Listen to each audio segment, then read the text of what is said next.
பள்ளிக்கல்வித்துறை சார்பில் மாணவிகளுக்கு திருநெல்வேலி வட்டார அளவிலான சதுரங்க போட்டிகள் சந்திப்பு மதிதா பள்ளியில் வைத்து இன்று காலை நடைபெற்றது.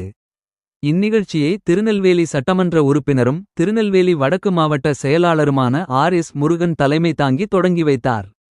நிகழ்வில் மாவட்ட கல்வி அலுவலர் மோசஸ், நரசிங்கநல்லூர் பள்ளி தலைமை ஆசிரியர் மாதவன், லயன் சுரேஷ், மதி. தா. இந்துக்கல்லூரி மேல்நிலைப்பள்ளி தலைமை ஆசிரியர் சோமசுந்தரம், உடற்கல்வி ஆசிரியர் ஜெயலானி உட்பட பலர் கலந்து கொண்டனர்.